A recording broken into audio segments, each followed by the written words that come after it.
Freud's theory of psychosexual development claims that as we grow up, we pass through 5 critical phases. Our sex drive, which Freud called the libido, focuses in a different erogenous zone at each phase. The phases are called oral, anal, phallic, latency, and genital. If our experience during any of these phases was traumatic, we might develop fixations later in life, such as neurosis, dependencies, addictions, or depression. The oral phase, age 0 to 1. In the first year of our lives, we discover the world through our oral senses. Our main pleasure comes from sucking our mother's breast or a bottle. The conflict that occurs now is the weaning from our primary caregiver. Hans is weaned off his mother's breast without trauma. Ernst's mother stops feeding him within 4 months of birth, which is too early. Ida is often left alone crying when she is hungry. Hans becomes a healthy and independent adult. Ernst suffers from trauma and develops an oral fixation. He tries to compensate for it by chewing gum all the time. Ida spends her entire life looking for the oral stimulation she was denied as an infant, and therefore develops a manipulative and addictive personality. The anal phase, age 1 to 3. The primary focus of our libido at this age is the control of the bladder and bowel movements. We have to learn how to use the potty. Hans' parents praise his attempts to use the toilet and encourage him to learn at his own pace. Ernst's parents force potty training on him too early and punish him for mistakes. Ida's parents neglect any efforts at potty training entirely. Hans develops a competent personality and a good and balanced relationship with authority. Ernst develops an anal retentive personality. He becomes an over-controlling and stingy adult with disgust for his own body and a tendency to obey authority. Ida develops an anal expulsive personality. She becomes messy, disorganized, inconsiderate of other people's feelings, and rebellious against authority. The phallic phase, age 3 to 6. Our libido now turns to the genitals as we discover the differences between the female and the male gender. The boys' conflict in this phase occurs as a rivalry with their father, also called the Oedipus complex. Ernst and Hans desire to possess their mother and fantasize about getting rid of their father. But they know that their father is stronger and fear being punished for their desire. Freud called this castration anxiety. Ida experiences penis envy. She believes that a penis is the key to power and domination and also wants one.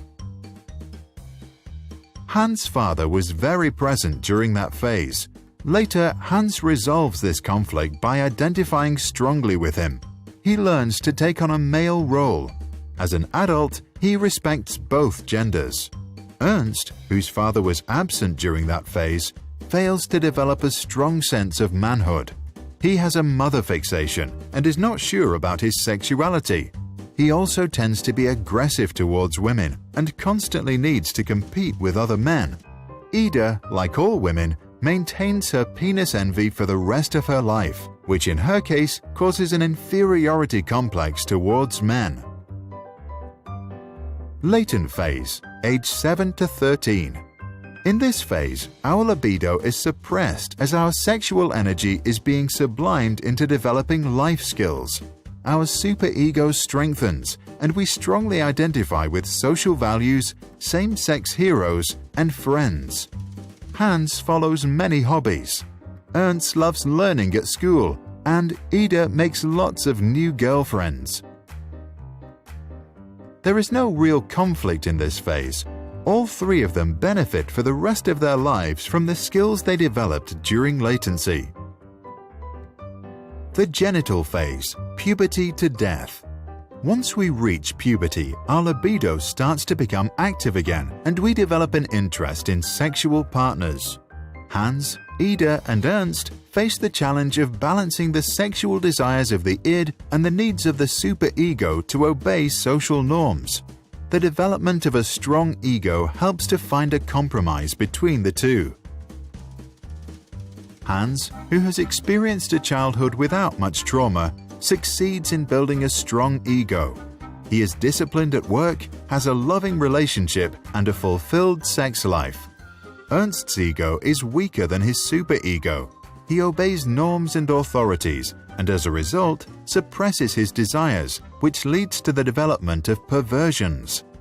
Ida has a weak ego and a weak superego. Her sexual needs are more important than social norms or other people's feelings. She is egoistic and feels no guilt for breaking the law or hurting others.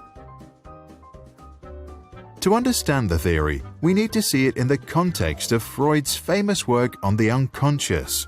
By acknowledging that we have a subconscious, he also implied that we store memories of early childhood and other experiences without even realizing it. These past experiences then unconsciously influence our behavior on a daily basis.